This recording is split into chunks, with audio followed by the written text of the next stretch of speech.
Cordial saludo, queridos docentes del Colegio Atenas. En este momento vamos a empezar a conocer un poco más a fondo el anexo 2 del PIAR. La intención es que como docentes de cada una de nuestras áreas o de nuestros grupos, en este caso de primaria, podamos apropiarnos del anexo, podamos entender cómo es su proceso de diligenciamiento y en caso de solicitar, de necesitar, de tener un proceso más cercano, pues obviamente estaré ahí para ustedes. Les agradezco muchísimo la atención y bienvenidos. Bueno, lo primero que debemos abordar y recordar es que el PIAR es un documento hecho y pensado para los estudiantes con déficit intelectual, con discapacidad intelectual. Entonces, en este momento tenemos aquí una pregunta y una situación que nos ha surgido en algunos grados y que nos va a seguir sucediendo a lo largo de nuestro quehacer pedagógico, y es: ha llegado a mi aula un estudiante con diagnóstico, discapacidad intelectual, ¿y ahora qué hago? Bueno, yo lo he planteado desde 4 puntos. Lo primero es abrir espacios de diálogo entre los estudiantes y docentes, que permita comprender y respetar la diversidad desde un punto de vista de derechos y deberes, entendiendo pues que la educación inclusiva está dentro de un marco legal y que está dada desde los derechos humanos. Segundo, despojarnos de prejuicios e imaginarios que no aportan a la inclusión educativa y generan más oportunidad para generar barreras, para seguir propiciando esas barreras actitudinales. La tercera, comprender que todos los estudiantes tienen distintos ritmos y estilos de aprendizaje, y desde ahí partimos y comprendemos la necesidad de generar en nuestra aula dinámicas de aprendizaje que vinculen todos los sentidos y que también permita todas las experiencias significativas, visuales, táctiles, kinésicas. Hoy la clase no se va a hacer en el salón, se va a hacer en el patio. Todas esas estrategias que podamos hacer dentro de lo que se denominan como ajustes razonables. Y darse el tiempo de conocer al estudiante.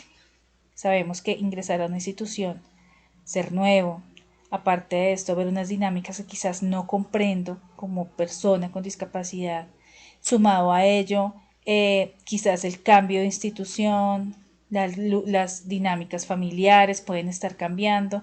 Entonces, todas esas situaciones hay que verlas desde un componente de ser humano, que todos somos parte de nuestra familia, parte de nuestras emociones, parte de nuestros sentires, y pues todo eso se fusiona quizás en un proceso educativo, pues que la idea es que sea lo más respetuoso y lo más armonioso. Entonces, cuando uno está en un proceso de aprender, de conocer, de empezar a hacer toda esta parte de la inclusión desde un marco legal en nuestras aulas, pues surgen y tenemos que familiarizarnos con ciertos términos que van dándose en el camino. Dentro de ellos está qué es el estudiante con discapacidad, entendido desde el 1421 del 2017, nuestro decreto estrella y con el cual debemos regirnos, ajustes razonables y cuáles son, qué tipos de barreras existen y qué es una barrera. Entonces, en ese orden de ideas, un estudiante con discapacidad, según nuestro decreto 1421, es una persona que está vinculada y está activa en el sistema educativo, en constante desarrollo y transformación como cualquier ser humano, que presenta limitaciones en el aspecto físico, mental, intelectual o sensorial, y pues obviamente que interactúa con diversas barreras dentro de este contexto que pueden impedir su aprendizaje, participación plena y efectiva en la sociedad, entendiendo a esto pues a los principios de equidad de oportunidades e igualdad de condiciones. Entonces aquí hay varias cositas como para irlo un poco desglosando. Nos habla sobre aspectos físicos, mentales, intelectuales o sensoriales. Es allí donde llegan las 7 discapacidades. Entonces, la discapacidad física, la discapacidad mental, la discapacidad intelectual, que es completamente diferente a la mental, la discapacidad sensorial, que es la visual, la auditiva, sordo-ciego y discapacidad múltiple. Ya tenemos las 7 discapacidades. Entonces habla de las barreras, y entonces aparecen las barreras actitudinales, falsas creencias, el desconocimiento, barreras institucionales, de infraestructura, entre otras que ya después les vamos a ir como viendo con más detalle.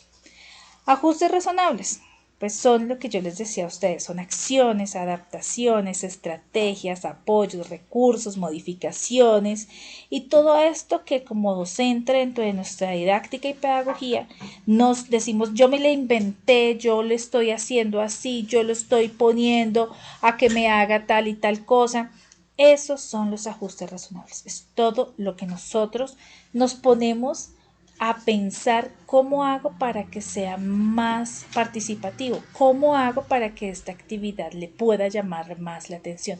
Ahora, si lo vemos dentro de una dinámica de aula, siento que todo el tiempo lo estamos haciendo, todo el tiempo estamos buscando, bueno, ¿cómo hago que este no está motivado, el otro no me comprendió el tema X? Y empezamos a buscar, entonces no, yo le voy a llevar plastilina, la otra semana voy a llevar un video, la otra semana, no sé, se me ocurre que voy a ir disfrazado del personaje y voy a motivarlos a que hagan una obra. Estos son los ajustes razonables, las estrategias, apoyos, recursos, modificaciones, adaptaciones. A través de estas se garantiza que los estudiantes puedan desenvolverse con la máxima autonomía en los entornos en los que se encuentran. Y así pues tenemos un pleno goce del derecho a la educación. Los ajustes razonables son razonables cuando resultan pertinentes, eficaces, facilitan la participación, generan satisfacción y eliminan la exclusión. Continuamos y como por último y no menos importante, las barreras y tipos de barreras. Entonces, ¿qué es una barrera? Pues son aquellos factores del contexto que dificultan o limitan el pleno acceso a la educación y a las oportunidades de aprendizaje de nuestros estudiantes. Para comprender un poco más a fondo las barreras no es algo que el estudiante cargue por sí solo. Es decir, el estudiante no genera las barreras. No podemos decir, por ejemplo, que una barrera es que no sabe leer. Una barrera no sabe el proceso matemático, no suma, no resta. Estas barreras no están intrínsecamente relacionadas con el estudiante, sino que se generan o surgen de la interacción entre los estudiantes y los contextos. Por eso podemos decir que las barreras pueden ser didácticas, es decir, que el método de enseñanza y de evaluación no son acorde a las necesidades reales de las o los estudiantes. Pueden ser pedagógicas, es decir, que tienen en común que la concepción que tiene la educación sobre las acciones de enseñanza y las prácticas de aprendizaje no corresponden al ritmo ni al estilo de aprendizaje del alumnado o de este estudiante en específico. Y pueden ser también físicas, es decir, que no cuentan con las adaptaciones en escaleras ni son accesibles para que el estudiante, ya sea con silla de ruedas o con alguna disminución de su movilidad muy significativa, pues no le permite hacer pleno uso de la planta física de la institución. Finalizando este abordaje y ya teniendo un poco más claridad frente a los términos que nos implica el PIAR y los procesos de inclusión, vamos a pasar a las características principales, no todas, pero sí digamos las principales y las que nos convocan dentro de los procesos de aprendizaje de las personas o de nuestros estudiantes con discapacidad intelectual. Una de las principales características de la discapacidad intelectual es la que se evidencia en el desempeño de las funciones ejecutivas, entendidas estas como el control consciente del pensamiento, de las acciones y de las emociones, que ayuda pues a adoptar una estrategia flexible ante una tarea nueva o cambiante. Dentro de esas funciones ejecutivas encontramos la atención, pues que es la que nos permite seleccionar la información más relevante para realizar una actividad, la memoria de trabajo, que es la capacidad para mantener la información activa mientras se realizan las tareas que son a veces complejas dentro del aula. El control inhibitorio, este es muy importante porque este ayuda a pensar antes de actuar. Es decisivo para entender las normas, la regulación de las emociones y evitar las distracciones. Planificación es la capacidad de organizarse y planificar una visión del futuro. Es el que nos da el paso a paso y la comprensión de una actividad. Aparece también el proceso de flexibilidad que permite adaptarse a lo inesperado. Entonces podemos decir que estamos en una actividad de matemáticas, pero sucede que en este momento tenemos que ir a hacer un proceso de votación. Entonces esta capacidad nos permite dejar la actividad e incorporarnos a una nueva. Como segundo aspecto, es importante resaltar que la discapacidad intelectual no es una enfermedad mental, sino que es un trastorno en el desarrollo. Todas las personas con este tipo de discapacidad pues son como nosotros en lo esencial, en lo que nos hace como seres humanos. En ese sentido, pues ellos tienen sus propios sueños, sus intereses, sus gustos, sus preferencias y pues también nosotros como docente también es necesario en este mismo sentido no estigmatizar y no generar de pronto esos temores o esas preocupaciones, pues dado que cada uno de nosotros tenemos una perspectiva diferente de entender la discapacidad y de abordarla. Entonces, por eso es muy importante, porque cuando llegamos a esta estigmatización, pues estamos alimentando las barreras de tipo actitudinal, las cuales pues habíamos hablado anteriormente que son necesarias eliminar y deshacernos de ella en el contexto educativo para poder hacer de este un proceso más armonioso. En conclusión, la discapacidad intelectual se manifiesta con problemas de razonamiento, de planificación y de soluciones de problemas. El pensamiento abstracto y el aprendizaje se da en una adquisición lenta y a veces incompleta de las habilidades cognitivas. Por eso la importancia de los ajustes razonables y de las estrategias que como docente podemos trabajar e implementar dentro del aula.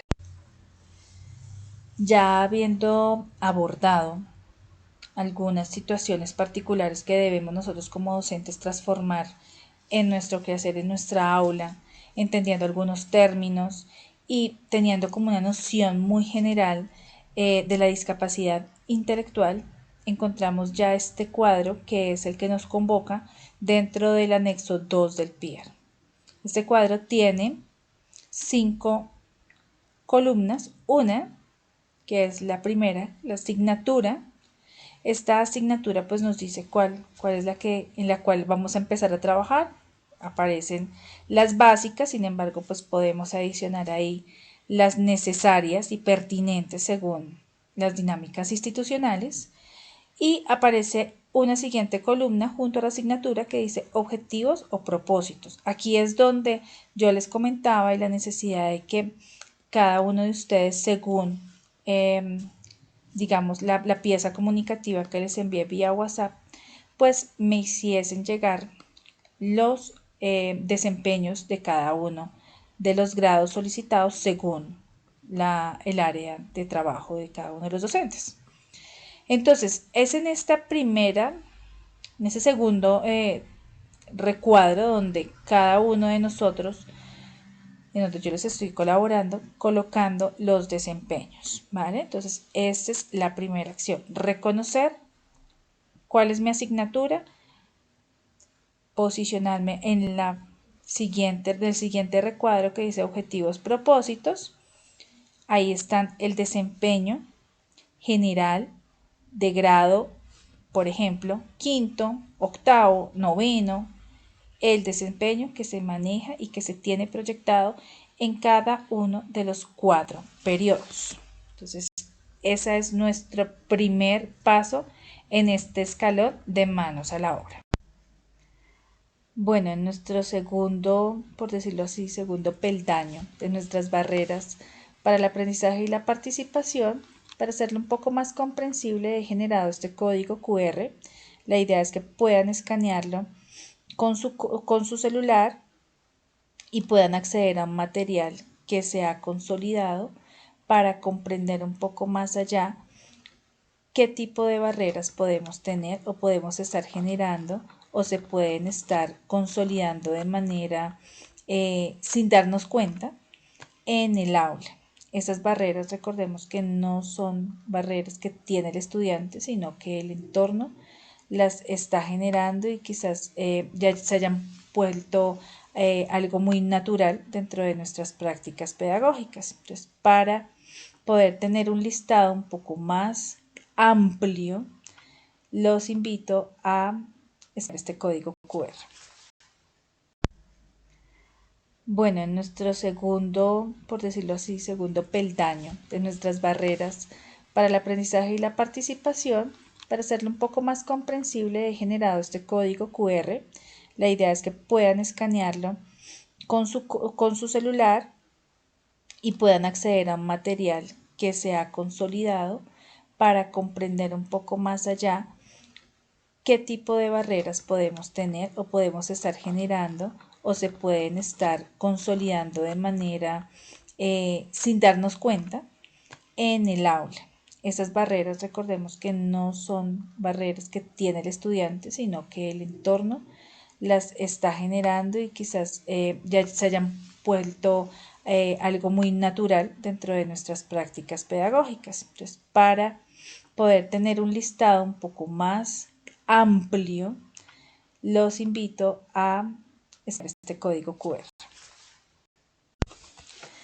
A continuación, después de ya analizar las barreras y poderlas dejar por escrito en nuestra segunda casilla, tenemos en la tercera los ajustes razonables.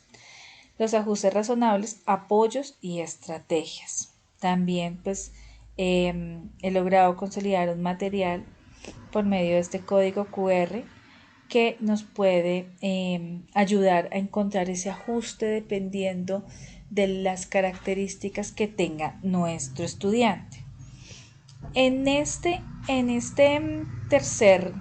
tercera columna debemos, ahí es donde ya a partir de la experiencia, de lo que hemos podido interactuar con nuestro estudiante, de lo que conocemos de él, de haber identificado quizás cuál es su estilo y su forma de aprender, cómo él de pronto se motiva de una mejor manera, es en este punto donde se hace necesario evidenciar si este desempeño que pusimos en nuestros objetivos y propósitos en nuestra primera casilla realmente da respuesta a los procesos individuales de nuestro estudiante.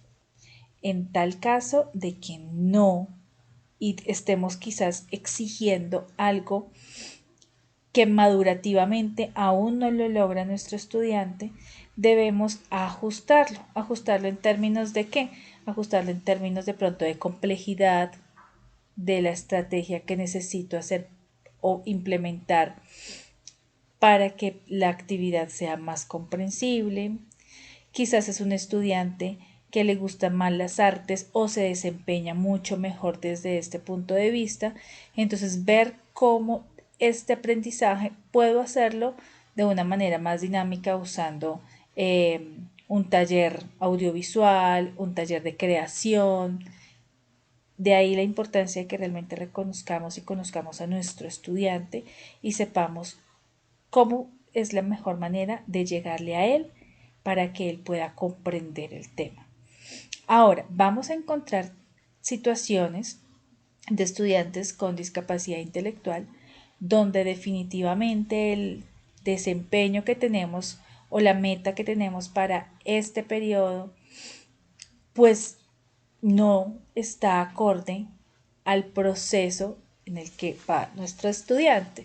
En ese orden de ideas tendríamos que ajustarlo y tendríamos que decir se debe flexibilizar la meta porque el desarrollo del estudiante pues se encuentra en un desempeño básico de matemáticas. Por esta razón se propone trabajar con él de tal y tal forma. Entonces empezamos a generar el ajuste y empezamos a describir cuál va a ser la meta de aprendizaje, ¿vale? O el desempeño que nosotros queremos, lo que queremos que él logre. Tenemos casos de estudiantes cursos avanzados donde su proceso de lógica de pensamiento aritmético no está consolidado. Es un ejemplo. Entonces, a veces pues surge esas preocupaciones de, pero si yo estoy con todos con cálculo, estoy con ecuaciones, ¿cómo hago para que mi estudiante esté dentro de esas actividades? Entonces, es allí donde nosotros, desde nuestra experticia de cada una de las asignaturas, debemos pensar cuál o qué necesito antes, qué necesita un estudiante antes de llegar a una ecuación.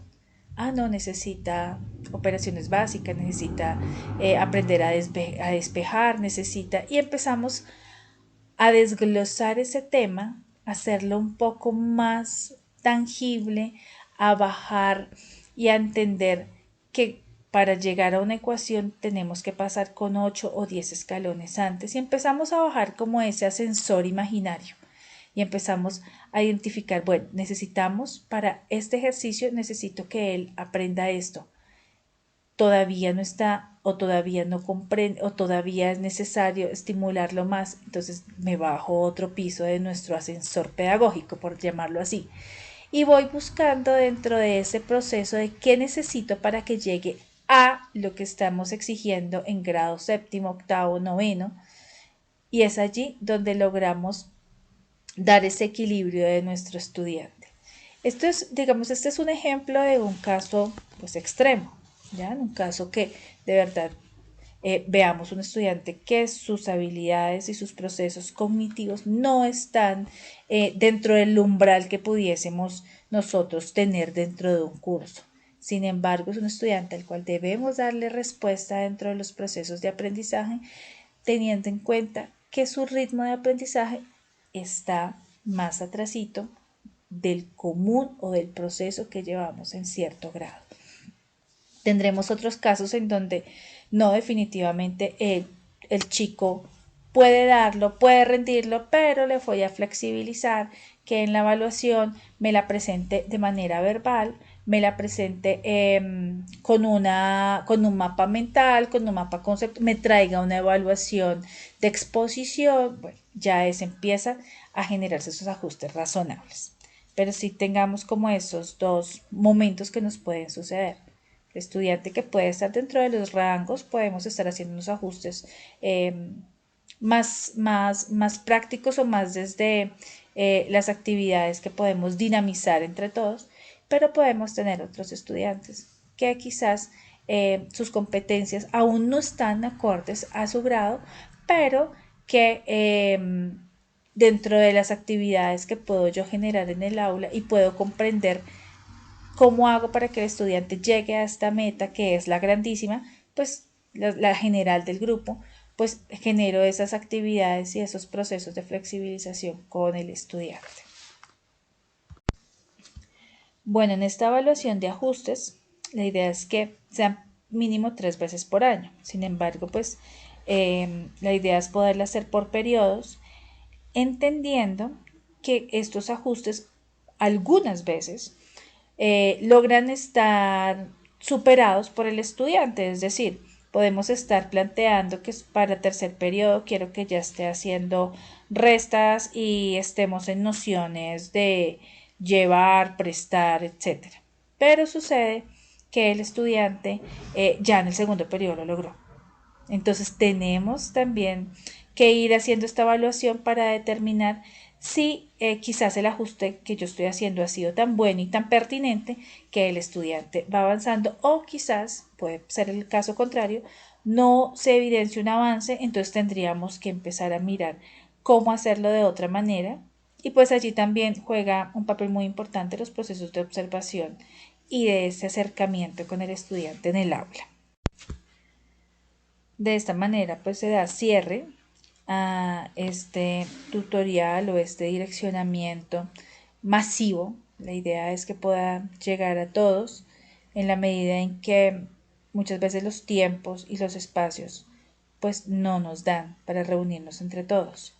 Recordemos que es importante que este documento, más que verlo como un documento, es la posibilidad que tengo yo de docente de demostrar y de consolidar mi quehacer pedagógico y la forma en cómo yo, desde la didáctica y desde mi pedagogía, realmente sí estoy aportándole a nuestro estudiante.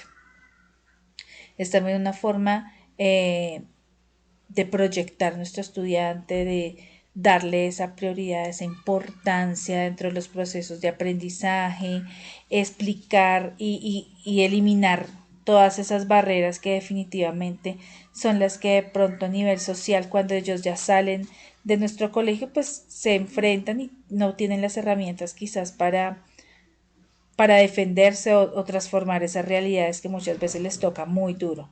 Entonces, hagamos de este documento un escenario de reconocimiento del otro y de estrechar eso que nosotros decimos de la vocación de ser docente con la parte humana que muchas veces en tantos afanes de esta sociedad se pierde, ¿vale? Entonces hagamos de este documento realmente una bandera institucional y una necesidad también de dar a conocer las prácticas pedagógicas que nosotros impartimos dentro del aula, que son maravillosas. Entonces les agradezco muchísimo la atención y agradezco también la disposición para aceptar, para entregar, para eh, darse ese tiempo de mirar a los ojos a nuestros estudiantes y reconocer en ellos muchos potenciales. Gracias.